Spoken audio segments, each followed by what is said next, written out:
Je me souviens exactement de ce que je faisais ce soir-là.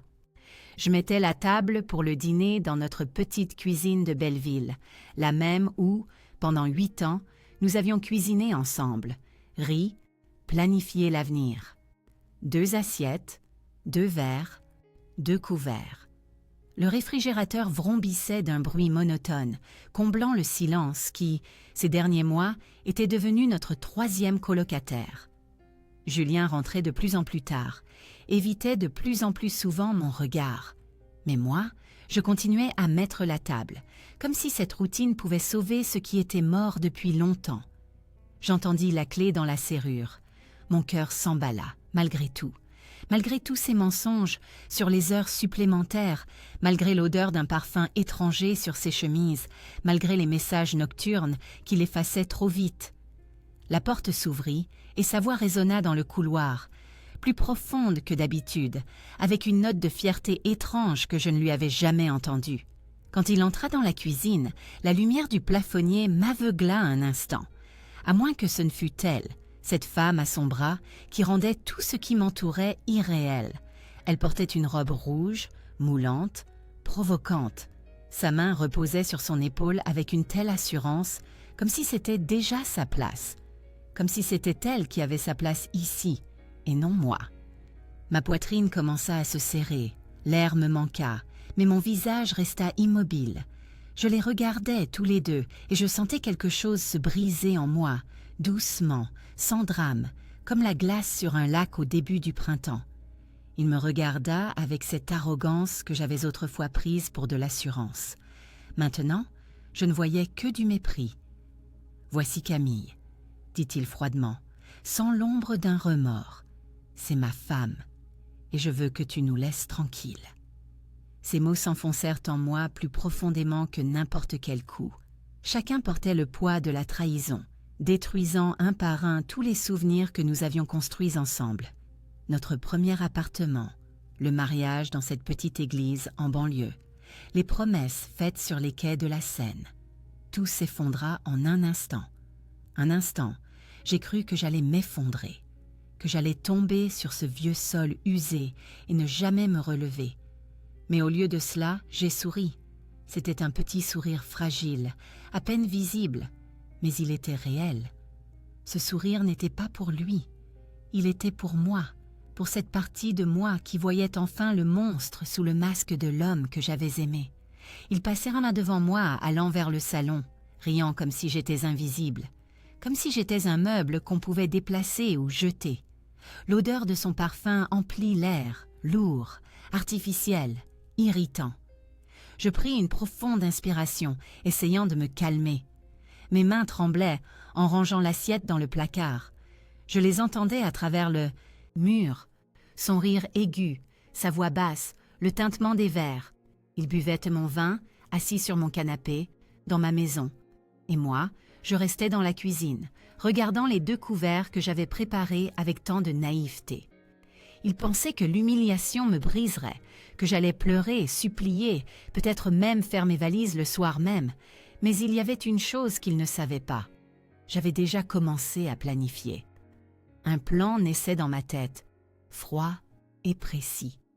Un plan qui lui ferait regretter cette soirée pour le restant de ses jours. J'éteignis la lumière de la cuisine et sortis sur le balcon. Paris scintillait sous moi de milliers de lumières. Je voyais le stade, les ponts sur la Seine, les tours de la Défense. La ville vivait sa vie, indifférente à ma douleur. J'allumai une cigarette, bien que j'aie arrêté de fumer il y a 2 ans. La fumée remplit mes poumons, me rappelant que je respirais encore, que j'existais encore. Du salon venait de la musique, un jazz romantique que j'aimais autrefois. Maintenant, cela sonnait comme une moquerie. Je fermai les yeux et je me revis 8 ans plus tôt. Jeune, amoureuse, une fille qui croyait aux contes de fées, qui pensait que l'amour suffisait, qui avait sacrifié sa carrière, ses rêves, ses amitiés pour être avec lui. J'ouvris les yeux. Cette fille n'existait plus. Elle était morte au moment où il avait fait entrer cette femme par notre porte. À sa place naissait quelqu'un d'autre, quelqu'un de plus fort, de plus intelligent, de plus dangereux. Je terminais ma cigarette et retournais à l'appartement. Je traversais le couloir, le salon, où ils étaient allongés sur le canapé, enlacés. Je ne les regardais pas. J'allais directement dans la chambre, notre chambre, et je fermais la porte à clé. Je m'assis sur le lit et j'allumais l'ordinateur portable. J'avais accès à tout, à ses emails, aux comptes de l'entreprise, aux documents qu'il stockait sur le cloud. Pendant des années, il avait été si sûr de ma soumission qu'il n'avait jamais pensé à changer les mots de passe. Il pensait que j'étais trop stupide ou trop occupée à faire le ménage et la cuisine pour m'y intéresser. Erreur, la plus grande erreur de sa vie. J'ouvris le premier dossier, puis le deuxième, le troisième. Chaque nouveau document était un clou de plus dans le cercueil que je lui construisais. Je ne pleurais pas. Les larmes avaient séché quelque part entre le salon et la chambre. Il ne restait qu'un sentiment de détermination, froid et pur. Je travaillais jusqu'à 3 heures du matin. Quand je me couchais enfin, je les entendais dans le salon. Ils riaient encore, célébraient encore ma chute. Mais moi, je souris dans l'obscurité. Ils célébraient trop tôt. Beaucoup, beaucoup trop tôt. Je m'endormis avec une pensée qui m'apporta la paix pour la première fois depuis des mois. Ce n'est pas la fin, c'est seulement le début. Je me réveillais à 6 heures du matin, même si je n'avais dormi que 2 heures. La lumière filtrait par l'interstice des rideaux, dessinant une bande sur le sol. Je restais immobile, fixant le plafond, la même tache d'humidité que j'avais regardée des centaines de fois, mais cette fois, tout était différent. Mon corps ne tremblait pas de douleur, il tremblait de quelque chose de complètement différent, d'une énergie qui bouillonnait en moi, comme la Seine en crue.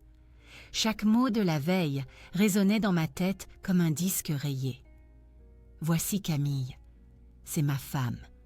Je veux que tu nous laisses tranquilles. » Mais maintenant, à la lumière du matin, ces mots ne faisaient mien ou plus aussi mal. À la place de la douleur naissait la clarté, une compréhension aiguë, chirurgicale, de qui il était vraiment et de qui j'étais, moi.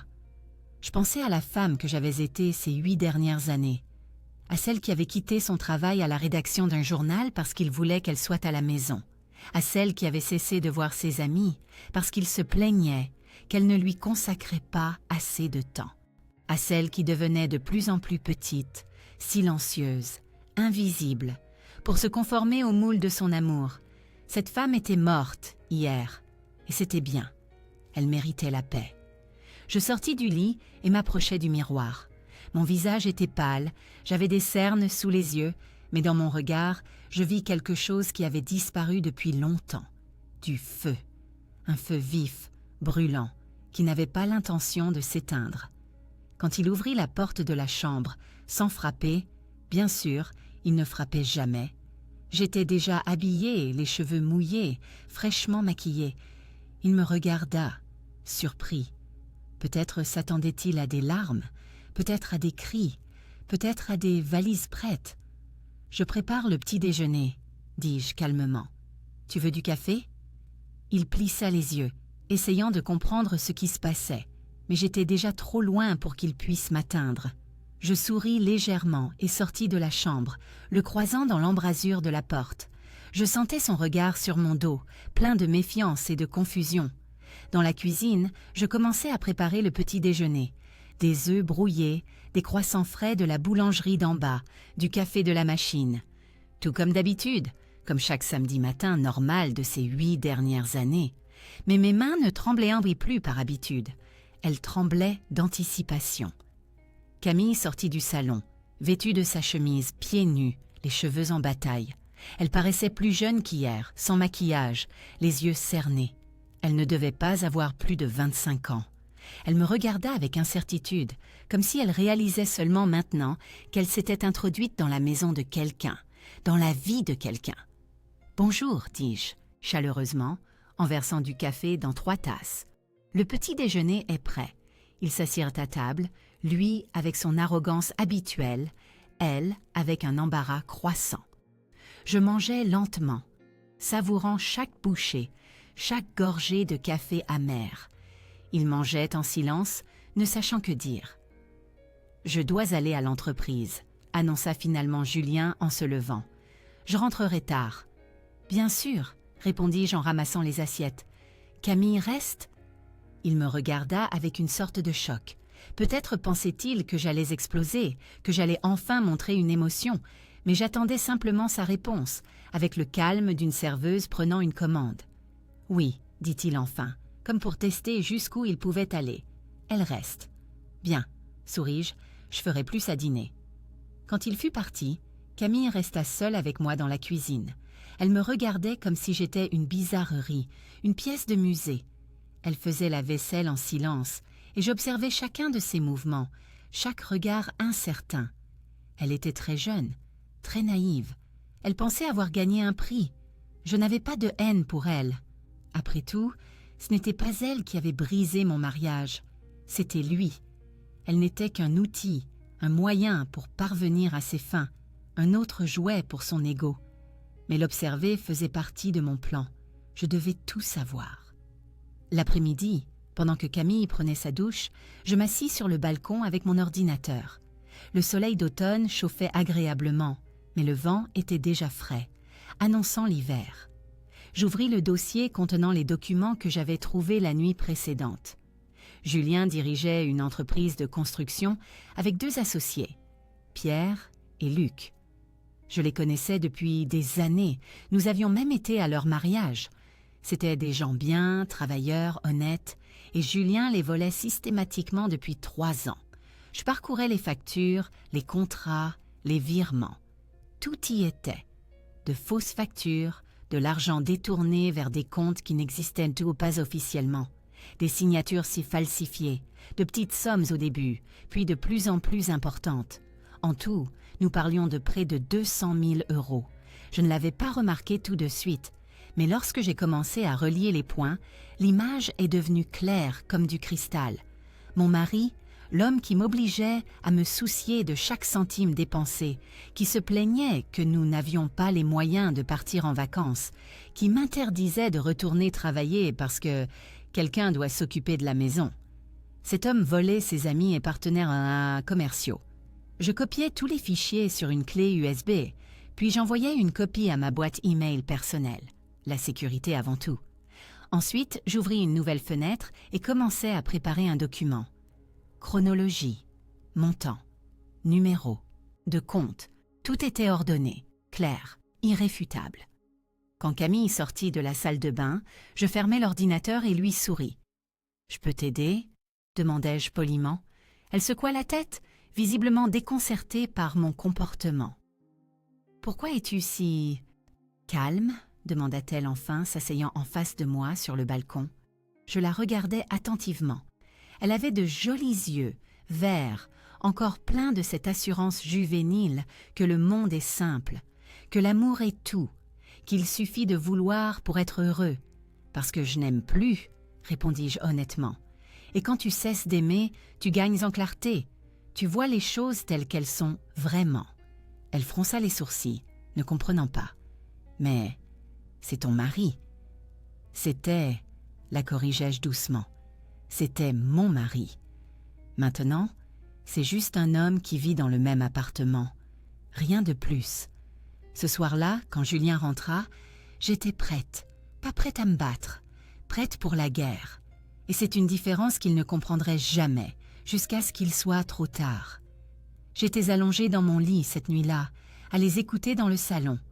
J'entendais chaque mot, chaque rire, chaque soupir, et ça ne faisait pas mal. Plus rien ne faisait mal, parce que j'avais cessé d'être la victime de cette histoire.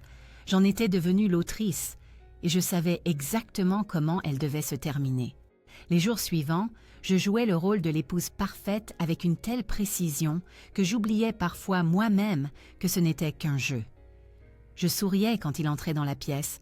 Je préparais ses plats préférés, le bœuf bourguignon, son hachis parmentier et la blanquette de veau que je laissais mijoter pendant des heures, tandis qu'il regardait à la télévision dans le salon.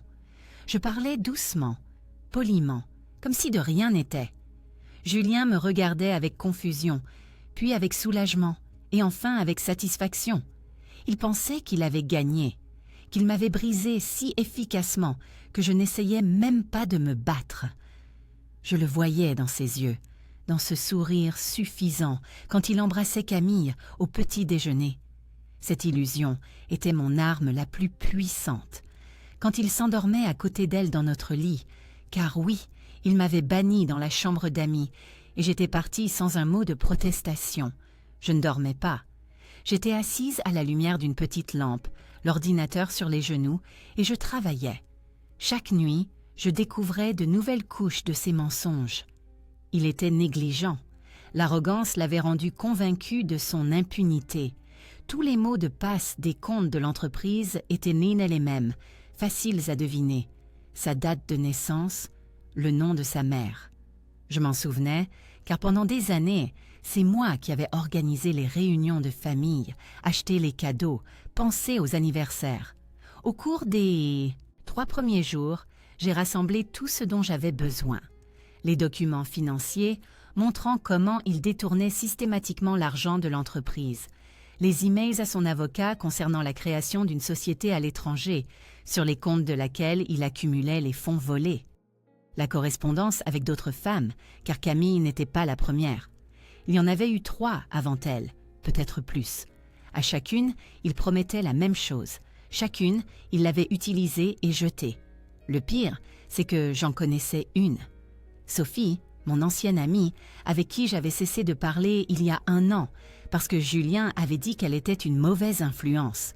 Maintenant, je savais la vérité. Elle n'était pas une mauvaise influence. C'était une femme qui avait essayé de me dire que mon mari était un menteur, et il l'avait éloignée de moi avant qu'elle ne le puisse. Je copiais chaque document, chaque email, chaque capture d'écran des conversations.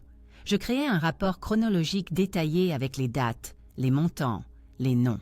Cela ressemblait à quelque chose préparé par un avocat ou un détective. Peut-être aurais-je dû le devenir au lieu de devenir journaliste.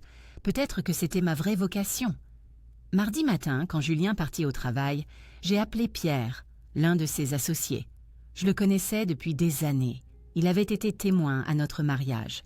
Sa femme Agnès était mon amie, avant que je n'exclue progressivement tous mes amis de ma vie. « Allô, Chloé ?» dit-il chaleureusement, visiblement surpris par mon appel. « Ça fait longtemps qu'on ne s'est pas parlé. »« Je sais, » répondis-je, en essayant de garder une voix normale. « Pierre, j'ai besoin de te voir. Et Luc aussi. C'est important. Ça concerne l'entreprise. » Silence. Puis, « Il s'est passé quelque chose ?»« Pas au téléphone, » dis-je. « Je peux vous voir aujourd'hui ? Sans Julien. » Un autre silence, plus long. Je l'entendais respirer lourdement. « Le café sur le boulevard Saint-Germain, celui près de l'église, » dit-il enfin. « À 14 heures. Je serai avec Luc. Merci. » Camille était dans la salle de bain quand je terminais l'appel. J'entendais le bruit de la douche, son léger fredonnement. Elle était si jeune, si sûre que ce qu'elle vivait était réel. Je me demandais si je devais lui dire la vérité, si je devais la prévenir, mais j'ai finalement décidé que chacun doit faire face aux conséquences de ses propres choix. Je me préparais soigneusement pour cette rencontre. Je mis une robe noire, sobre mais élégante, un maquillage léger, les cheveux détachés. Je voulais avoir l'air d'une femme en plein contrôle, pas d'une épouse brisée cherchant la compassion. Le café était à moitié vide à cette heure-là. Pierre et Luc étaient déjà assis à une table dans le coin, un café devant eux. Quand ils me virent, ils se levèrent tous les deux, visiblement inquiets. « Chloé !» Pierre me serra brièvement dans ses bras. « Ça fait plaisir de te voir. On s'inquiétait pour toi. »« Elle ne nous parle plus, » ajouta Luc doucement. « Julien disait que tu étais occupée, que tu avais besoin d'espace. Bien sûr qu'il disait ça. Il me coupait de tous ceux qui auraient été pu voir ses mensonges. Je m'assis et restai silencieuse un instant, réfléchissant par où commencer. Finalement, je sortis la clé USB de mon sac et la posai sur la table entre nous. « J'ai découvert quelque chose que vous devez savoir, » dis-je calmement. « Ce ne sera pas facile à entendre, mais vous avez le droit de connaître la vérité. » Pendant l'heure qui suivit, je leur montrai tout. J'ouvris les documents sur l'ordinateur de Pierre, j'expliquais les transactions, le mécanisme. Je vis leur visage passer par différentes étapes. Incrédulité, choc, colère, et enfin une froide détermination. « Le salaud !» murmura Luc, ses mains se serrant en poing. « Le putain de salaud !» Pierre était plus calme, mais je voyais les muscles de sa mâchoire se contracter. « Depuis combien de temps ça dure ?» demanda-t-il doucement. « 3 ans. Peut-être plus, mais je n'ai pas trouvé de document plus ancien. »« 200 000 euros, dit Luc en regardant l'écran. « 200 000 euros ? Mon Dieu, Chloé, où as-tu trouvé tout ça ?»« J'avais accès, répondis-je simplement. Et du temps ? Et une raison de chercher. » Ils me regardèrent d'un air interrogateur. « Julien déménage, dis-je, et les mots vinrent plus facilement que je ne le pensais. Il a une liaison. Il l'a amenée dans notre appartement. Et quand j'ai commencé à chercher des réponses à la question de savoir qui était vraiment l'homme que j'avais épousé, j'ai trouvé tout ça. » Pierre jura doucement. Luc secoua la tête. « Chloé, je suis tellement désolé, » dit Pierre, posant sa main sur la mienne. « Tu ne mérites pas ça. Personne ne le mérite. »« Je sais, » souris-je tristement, « mais peut-être que ce que j'ai trouvé vous aidera, nous aidera tous. »« Et maintenant ?» demanda Luc. « On va à la police ?»« Pas encore, » répondis-je. « D'abord, je veux que vous le confrontiez, devant des témoins. Je veux qu'il sache que nous savons tout, que c'est la fin. » « Quand ?» Pierre était déjà pleinement concentré, en mode business. « Vendredi, dis-je. Il organise une réception dans notre appartement. Pour vous, pour d'autres clients. Il veut présenter Camille, sa nouvelle conquête. Il veut se pavaner. Alors on va le laisser faire, termina Pierre avec un sourire amer. Et ensuite, on fera tomber le masque. Je hochai la tête. Les prochains jours allaient être difficiles. Je devrais continuer à faire semblant. Sourire, cuisiner, être invisible. Mais savoir que la fin approchait me donnait de la force. Quand je rentrais à la maison, le soleil se couchait déjà derrière les immeubles. Paris à cette heure était magnifique, doré, mélancolique, pleine de promesses et de faim. Je sentais un calme étrange dans ma poitrine. J'avais cessé de trembler. J'avais cessé d'avoir peur. J'avais même cessé d'être triste. J'étais le calme avant la tempête. Et cette tempête arrivait plus vite que quiconque aurait pu l'imaginer. À la maison, je l'ai trouvée en train de regarder un film. Julien avait son bras autour d'elle. Elle reposait sa tête sur sa poitrine. Une scène de bonheur domestique qu'il ne m'avait jamais donnée. « Je vais préparer le dîner », dis-je doucement. Ils ne me regardèrent même pas. Bien, qu'ils ne me regardent pas. Qu'ils pensent que je suis brisée, vaincue, insignifiante. Dans 3 jours, ils verraient à quel point ils se trompaient. Dans 3 jours, tout leur monde s'effondrerait et je serais là, sur le côté, à regarder brûler tout ce qu'ils avaient construit sur mes larmes. Vendredi, je me réveillais plus tôt que d'habitude. La lumière peinait à traverser les rideaux, mais je savais que je ne me rendormirais pas. C'était le jour J, le jour que j'attendais depuis 1 semaine, le jour qui allait tout changer. Les préparatifs de la réception m'occupèrent toute la journée. Julien voulait se montrer sous son meilleur jour, l'homme d'affaires riche, une belle jeune femme à son bras, une maison parfaite comme dans les magazines. Je devais juste être le service, l'ombre invisible circulant avec un plateau de snacks. Je préparais la nourriture méthodiquement. Tartare de saumon, carpaccio de bœuf, petit canapé au foie gras, fromage avec des raisins, olives. Tout était élégant. Tout était parfait. Je voyais Julien m'observer avec satisfaction, pensant que j'avais enfin compris ma place. Camille tournait nerveusement dans l'appartement, changeant de robe toutes les demi-heures. Elle opta finalement pour quelque chose de brillant et de trop moulant, mais cela lui donnait l'air jeune et attirante. Elle buvait déjà son 2e verre de vin avant l'arrivée des invités. Je voyais qu'elle était tendue. Peut-être sentait-elle que quelque chose n'allait pas. Peut-être que son instinct lui disait de fuir tant qu'elle le pouvait encore. À 18h, les invités commencèrent à arriver. Pierre et Luc arrivèrent ensemble, tous deux avec leurs femmes. Agnès, la femme de Pierre, me serra longuement dans ses bras dès qu'elle franchit le seuil. Tu m'as manqué, me chuchota-t-elle à l'oreille. Tellement. Toi aussi, répondis-je sincèrement. Je n'avais même pas réalisé à quel point, jusqu'à ce que je sente sa proximité. D'autres arrivèrent, des clients de l'entreprise, quelques amis de Julien, des gens dont je connaissais les visages, mais que je n'avais jamais vraiment connus. L'appartement se remplit de conversations, de rires, de tintements de verre. Ça sentait le parfum, le vin et la tension, que seul moi pouvais sentir. Je mettais la table, apportais les plats, remplissais les verres. J'étais parfaite dans mon invisibilité. Julien présentait Camille à tous ceux qui arrivaient, comme un trophée. Elle souriait avec incertitude, s'accrochant à son bras, visiblement dépassée par l'attention. Je voyais certains invités me regarder en cachette, avec embarras, avec compassion. Je savais ce qu'ils pensaient. Pauvre Chloé, laissée pour une plus jeune, humiliée dans sa propre maison. Mais je me contentais de sourire et de verser plus de vin. Le dîner fut servi à 19h30. Tout le monde s'assit à la longue table de la salle à manger, qui n'était généralement utilisée que pour les fêtes. Julien était assis en bout de table, bien sûr, avec Camille à sa droite. Je m'assis tout au bout, aussi loin de lui que possible. Les conversations étaient fluides au début. Julien parlait du dernier projet de construction, d'un nouveau lotissement que l'entreprise allait construire en banlieue de Paris. Sa voix était forte, assurée, pleine de cette fausse fierté qui m'avait toujours irritée. Maintenant, je l'écoutais avec un calme étrange, sachant que dans un instant, cette assurance volerait en éclats. Je mangeais lentement, savourant chaque bouchée. C'était le dernier dîner dans cette maison, la dernière fois que j'étais assise à cette table. Je voulais me souvenir de ce moment, non pas de la douleur, mais du triomphe.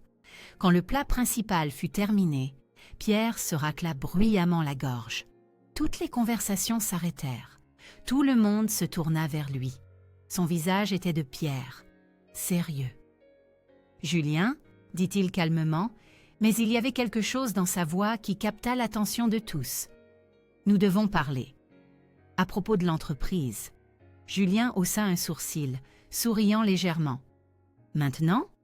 Pendant le dîner ? » « Maintenant, » répéta Pierre. « C'est important. » Un silence étrange s'installa. Camille regarda Julien d'un air interrogateur, mais il se contenta de hausser les épaules. « Très bien, » dit-il avec désinvolture. « De quoi s'agit-il » Luc sortit un dossier de sa mallette et le posa sur la table devant Julien. Même de ma place, je pouvais voir ce que c'était. Les copies des relevés bancaires, des factures, tout ce que j'avais rassemblé. « Il s'agit de ça, » dit Luc doucement, mais sa voix résonna dans le silence. « À propos des 200 000 € que tu as volés à notre entreprise ces 3 dernières années. » La couleur quitta le visage de Julien aussi rapidement que s'il avait été giflé. Ses yeux s'écarquillèrent, sa bouche s'ouvrit, mais pendant un instant, aucun son n'en sortit. « Qu'est-ce que tu... » commença-t-il, mais sa voix se brisa. « N'essaie pas de nier, » intervint Pierre, sa voix dure comme l'acier. « Nous avons tout, chaque transaction, chaque virement, chaque signature falsifiée, tout. » Les invités à table commencèrent à s'agiter mal à l'aise. Certains regardèrent leurs assiettes, d'autres échangeaient des regards entendus. Camille regardait Julien avec une horreur croissante. « Julien » murmura-t-elle. « De quoi parle-t-il » Mais il ne la regarda même pas. Ses yeux parcouraient fiévreusement les documents, les visages de Pierre et Luc, cherchant une échappatoire qui n'existait pas. « C'est un malentendu, » bafouilla-t-il enfin. « Je peux tout expliquer. »« Explique, » dit Luc en croisant les bras sur sa poitrine. « Nous sommes curieux. » Tout le monde attendait. Le silence devint si épais qu'on aurait presque pu le toucher. Julien ouvrait et fermait la bouche, mais les mots ne venaient pas. Je voyais la sueur perler sur son front, ses mains se mettre à trembler. C'était le moment que j'attendais, le moment où il réalisait que son monde s'était effondré, le moment où il comprenait qu'il n'avait nulle part où fuir. Son téléphone se mit à sonner. une fois, 2 fois, 3 fois. Il le sortit d'une main tremblante, regarda l'écran et pâlit encore plus, si c'était possible. « Je dois répondre, » murmura-t-il. « Pas besoin, » dit Pierre. « Je sais qui appelle. Ton avocat, n'est-ce pas? Celui qui t'a aidé à ouvrir ce compte à Chypre ?»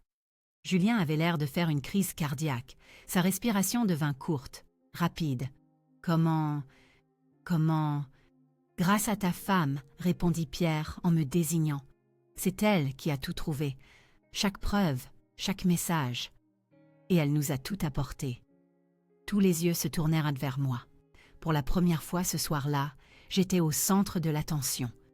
Je portais mon verre de vin à mes lèvres, buvant lentement, savourant chaque seconde. « Chloé, » dit Julien, et il y avait quelque chose dans sa voix que je n'avais jamais entendu auparavant. Du désespoir. « Chloé, qu'est-ce que tu as fait ?» Je le regardais calmement, sans colère, sans douleur, juste avec une clarté pure, cristalline. « J'ai fait ce que j'aurais dû faire il y a des années, » répondis-je doucement. « J'ai cessé d'être aveugle. » Camille se leva brusquement de table, si rapidement que sa chaise tomba, avec un grand fracas. « Je dois partir, » bégaya-t-elle en attrapant son sac. « Désolée, je ne savais pas. »« Bien sûr que tu ne savais pas, » lui dis-je, ma voix étrangement douce. « Il est très doué pour mentir. Crois-moi, je sais. » Elle sortit en courant, ses talons hauts claquant bruyamment sur le sol du couloir. La porte claqua, et nous restâmes dans un silence plus assourdissant que n'importe quel cri. Le téléphone de Julien sonna de nouveau. Cette fois, il répondit, mais n'eut même pas la chance de dire un mot. J'entendais la voix à l'autre bout, aiguë, énervée. Julien écoutait, son visage passant par différentes nuances de blanc. « Je comprends », murmura-t-il enfin avant de raccrocher. Il regarda Pierre, Luc, tous, les invités qui observaient tout sa chute. Puis son regard s'arrêta sur moi. Et dans ce regard, il y avait tout, choc, colère, peur, et quelque chose qui aurait pu être une demande d'aide. Mais il était trop tard, beaucoup trop tard. « La police arrivera dans une demi-heure, » dit Pierre en se levant de table. « Luc a déjà déposé une plainte cet après-midi. Nous avons transmis toutes les preuves au procureur. » Julien s'effondra sur sa chaise, comme si on avait coupé les fils qui le maintenaient debout. Son empire, son assurance, son pouvoir, tout s'était évaporé comme de la fumée. Et moi, j'étais assise au bout de la table, dans ma robe noire, un verre de vin à la main, et pour la première fois depuis très longtemps, je me sentais libre. Les invités commencèrent à partir rapidement, silencieusement, comme s'ils fuyaient le lieu d'une catastrophe. Personne ne regardait Julien dans les yeux. Certains me serrèrent la main en partant, murmurant des mots de soutien qui sonnaient creux dans le silence soudain de l'appartement. Agnès resta la dernière, m'aidant à débarrasser les assiettes, bien que nous sachions toutes les deux que ce n'était qu'un prétexte pour ne pas me laisser seule. « Tu es incroyable, » dit-elle doucement, en lavant une assiette sous l'eau courante. « Je ne sais pas comment tu as réussi à rester calme pendant tout ce temps. »« Parce que j'ai cessé d'avoir peur, » répondis-je honnêtement. « Quand tu as tout perdu, tu n'as plus rien à craindre. » Pierre et Luc restèrent avec Julien dans le salon. J'entendais leur voix à travers le mur, basse, sérieuse. Ils ne criaient pas. Ce n'était plus la peine, tout avait été dit. Quand Agnès fut enfin partie et que Pierre et Luc eurent également pris congé, nous restâmes seuls, moi et Julien, dans un appartement qui semblait soudainement immense et étranger. Il était assis sur le canapé, la tête dans les mains. Il ne pleurait pas. Il était juste vide. Je m'assis dans le fauteuil en face de lui, avec le verre de vin que je tenais toujours. Je le regardais longuement, essayant de trouver dans cet homme quelqu'un que j'avais aimé autrefois. Mais c'était comme regarder une vieille photo d'un inconnu. « Pourquoi ?» demanda-t-il enfin, sans lever la tête. « Pourquoi m'as-tu fait ça ?» Un rire s'échappa de ma gorge avant que je ne puisse le retenir. Il était sec, amer, totalement dépourvu de gaieté. « Moi » répétai-je, n'en croyant pas mes oreilles. C'est moi qui t'ai fait ça ?» Il leva la tête et me regarda, et il y avait dans ses yeux quelque chose qui ressemblait à une authentique confusion. « Tu aurais pu venir me voir, on aurait pu parler. Tu n'avais pas à... » « Je n'avais pas à quoi ?» le coupai-je, sentant quelque chose de chaud et de colérique monter en moi. « Je n'avais pas à te démasquer. Je n'avais pas à dire la vérité aux gens que tu as volés. Ça ne devait pas se passer comme ça, dit-il, la voix brisée. L'entreprise avait des problèmes. J'avais besoin d'argent pour la maintenir à flot. Je comptais tout rembourser. »« Tu mens, dis-je calmement. Tu mens comme tu as menti ces dernières années. L'argent n'est pas allé à l'entreprise. Il est allé sur un compte à Chypre. Pour tes appartements, tes voitures, tes maîtresses. Il se tut, sachant qu'il ne servait à rien de nier. Toutes les preuves étaient déjà chez le procureur. « Et Camille ?» demandai-je, bien que la réponse m'importe peu. « Elle aussi, elle faisait partie du plan ?» Il haussa les épaules, impuissant. « Je ne sais pas. Peut-être. Peut-être bien. Elle était jeune, belle. Elle me faisait me sentir différent. Important, terminai-je pour lui. Intelligent, désiré. Parce que moi, je ne le faisais plus, n'est-ce pas? Parce qu'après 8 ans à être ta femme, j'étais devenue un meuble. » Il me regarda comme s'il me voyait vraiment pour la première fois. « Je ne voulais pas te faire de mal, » murmura-t-il. « Mais tu l'as fait, » répondis-je, « pendant des années, chaque jour. Avec chaque mensonge, chaque trahison, chaque fois que tu me faisais sentir que je n'étais pas assez bien. »« Chloé, je... » »« Non, » le coupai-je fermement. « Ne me dis pas que tu regrettes. Ne me dis pas que tout ça était une erreur. Parce que la seule chose que tu regrettes, c'est de t'être fait prendre. » Le silence qui s'installa entre nous était dense et lourd. Au loin, on entendait des sirènes, de plus en plus proches, de plus en plus fortes. La police. Julien les entendit aussi. Son visage se figea, mais il ne se leva pas, n'essaya pas de fuir. Où aurait-il pu aller? « Qu'est-ce qui va se passer maintenant ?» demanda-t-il doucement. « Il y aura un procès, répondis-je. Pierre et Luc témoigneront. Moi aussi. Il y aura des preuves irréfutables. Et ensuite, le tribunal décidera. »« La prison, dit-il, comme s'il venait seulement de le réaliser. Je vais aller en prison. »« Probablement, admis-je, pour longtemps. » Il me regarda avec quelque chose qui aurait pu être une supplication. « Tu peux leur dire. Tu peux dire au procureur que c'est un malentendu, que j'ai exagéré. Chloé, s'il te plaît. » C'était pathétique. Cet homme qui, la veille encore, ramenait sa maîtresse chez moi et exigeait que je les serve, implorait maintenant ma pitié, et je ne sentais rien, ni satisfaction, ni tristesse, juste le vide. « Non, » dis-je simplement. Les sirènes étaient très proches maintenant. Je vis les gyrophares bleus se refléter sur les murs des immeubles d'en face. « Tu devrais ouvrir, » dit Julien, la voix résignée. Je me levai lentement et allai à la porte. 2 policiers se tenaient dans le couloir, le visage grave, des documents à la main. « Chloé Martin ?» demanda le plus âgé. « Oui, c'est moi. Nous sommes ici pour Julien Martin.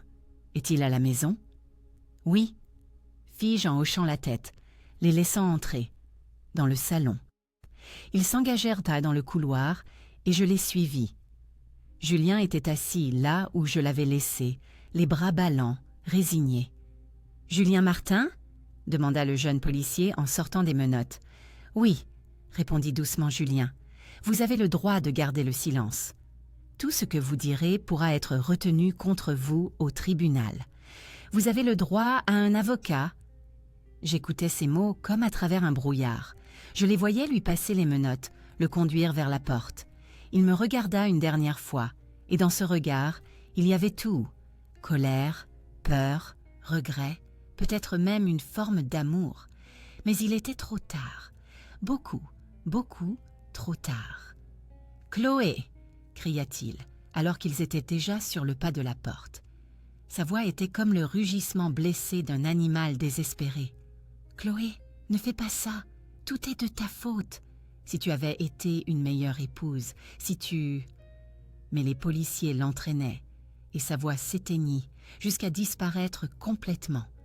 La porte se referma derrière eux avec un léger clic, et soudain, l'appartement était vide, complètement, absolument vide.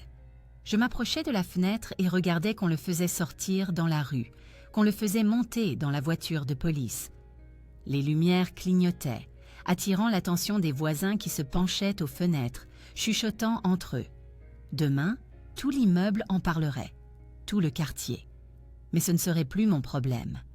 La voiture de police s'éloigna, ne laissant derrière elle que l'écho des sirènes. Paris reprit son rythme nocturne, les voitures, les lumières, la vie qui continuait, indifférente aux petits drames qui se jouaient dans les appartements. Je m'assis sur le canapé, le même où, la veille encore, ils étaient assis, lui et Camille. Je regardais le salon, les photos au mur, ses livres sur les étagères, ses affaires partout. Ce n'était plus chez moi, ça ne l'avait jamais été. C'était une prison que je m'étais construite par amour, par naïveté et par peur. Mais maintenant, j'avais la clé. Je pris mon téléphone et j'appelai Agnès. « Chloé ?» décrocha-t-elle à la première sonnerie. « Tout va bien ?»« La police l'a emmenée, » dis-je, ma voix étrangement calme. « Camille s'est enfuie. Je suis seule. »« J'arrive, » dit-elle immédiatement. « Non, l'arrêtai-je. Tu n'as pas besoin. Je veux être seule. J'ai besoin de digérer ça. » Un moment de silence. « Tu es sûre ?»« Oui, » répondis-je. « Merci. Pour tout. » Je raccrochai avant qu'elle ne puisse répondre. Je posai le téléphone et restai assise dans le silence, à la lumière d'une petite lampe, entourée des restes de la soirée qui avait tout changé. Mon cœur ne me faisait pas mal. C'était étrange. Je m'attendais à de la douleur, des larmes, peut-être même du regret. Mais il n'y avait rien. Un vide émotionnel qui ressemblait plus à un soulagement qu'à une souffrance. Je me levai et commençai à ranger. Les assiettes, les verres, les restes de nourriture. Je le faisais mécaniquement, méthodiquement, laissant la routine remplir ma tête. La cuisine brillait quand j'eus terminé, comme si rien ne s'était passé, comme si c'était un vendredi soir ordinaire. Je pris une douche, longue et chaude, lavant de ma peau l'odeur de son parfum à elle, les odeurs de tout ce cauchemar. Quand je sortis, je me regardais dans le miroir. Mon visage était calme, mes yeux clairs. Je ne ressemblais pas à une femme dont le monde venait de s'effondrer. Je ressemblais à une femme qui venait de naître. Je me couchais dans la chambre d'Amy, dans le petit lit qui avait été le mien la semaine passée. Je ne pouvais pas dormir dans notre chambre. Pas cette nuit. Peut-être plus jamais. Je fermai les yeux et pour la première fois depuis très longtemps, je m'endormis paisiblement, sans cauchemar, sans peur. Je m'endormis libre. Je me réveillais au premier rayon du soleil. Pendant un instant, je ne sus pas où j'étais. La pièce était trop petite, le plafond trop bas. Puis tout me revint. Le vendredi soir, la police, Julien emmenait menotter. Mais au lieu d'un poids, je sentis une légèreté.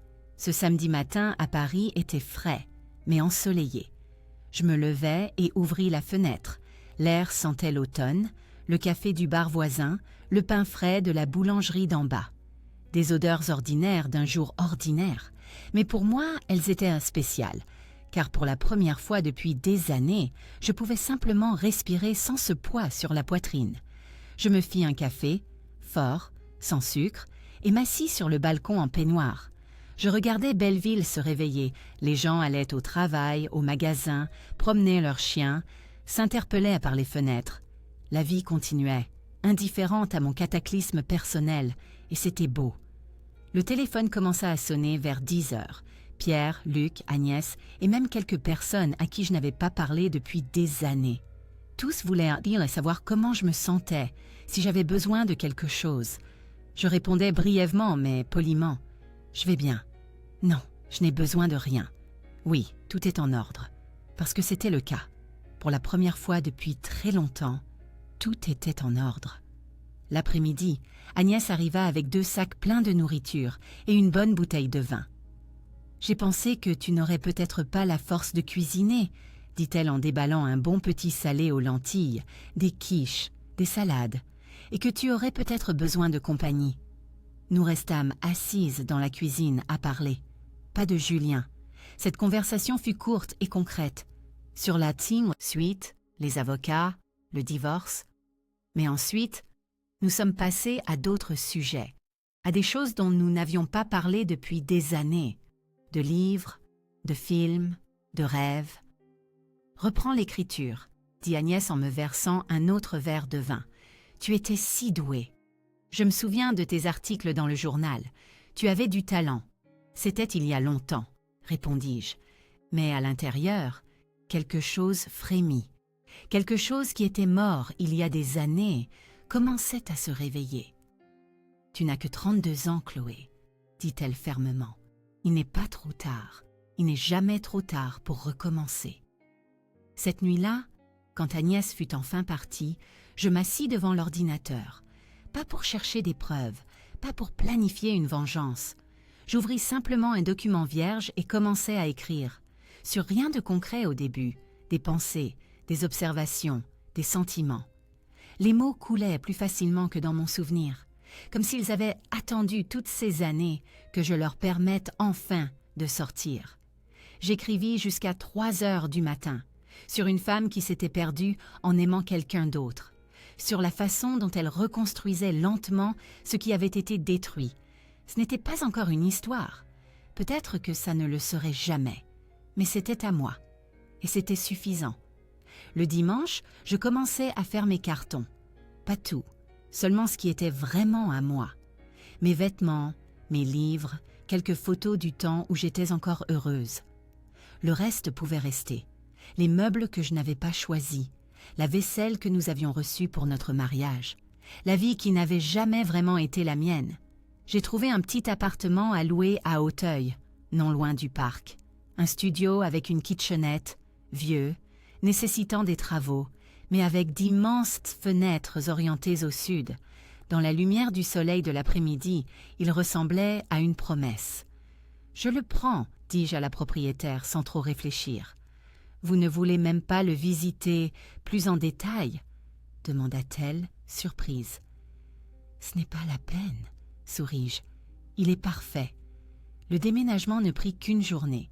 J'avais si peu de choses qu'elles tinrent dans une petite camionnette louée à l'heure.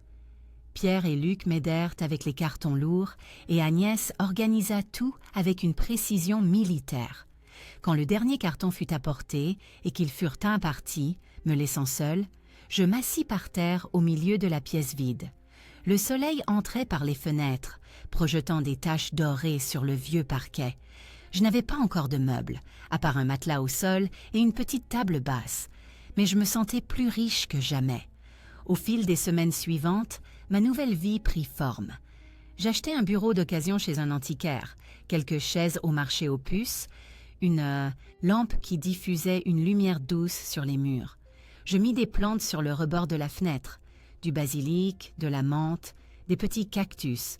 Ils commencèrent à pousser, verts et vivants, tout comme moi. Je me remis à écrire, d'abord bénévolement pour un petit portail web, puis j'obtins ma première commande rémunérée. Ce n'était pas beaucoup d'argent, mais c'était le mien. Gagné par mon talent, par mon travail. Chaque euro avait le goût de la liberté. Le procès de Julien dura des mois. Je dus témoigner, raconter ce que j'avais découvert, ses mensonges.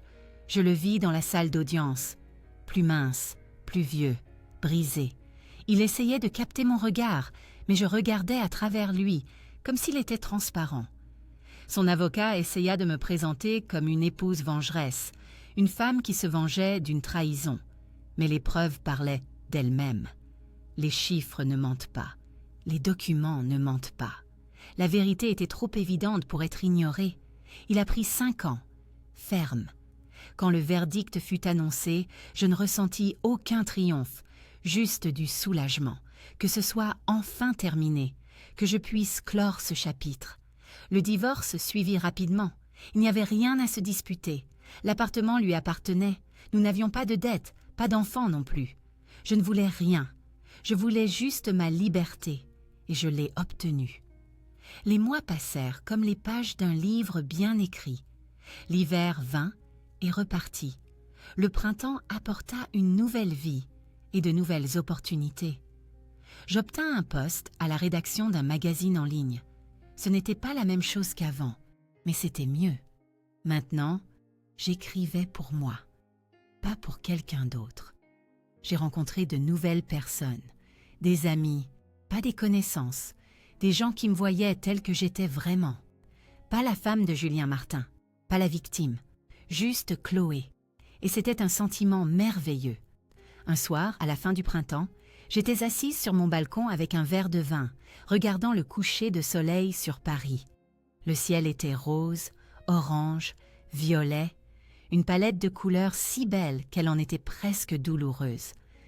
Je pensais à ce soir-là, quand Julien avait ramené Camille dans notre appartement, à l'humiliation, à la douleur, à la peur. Je pensais à la femme que j'étais alors, petite, effrayée, convaincue que sans lui, je n'avais aucune valeur. Et puis je pensais à la femme que je suis maintenant, forte, indépendante, libre, écrivant ses propres histoires, vivant sa propre vie.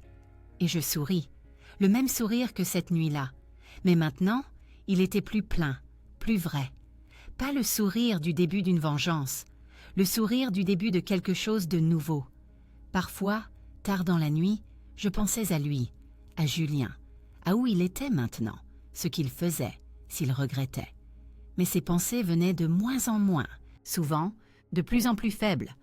Avec le temps, il cessa même d'être un souvenir. Il devint juste une partie de l'histoire.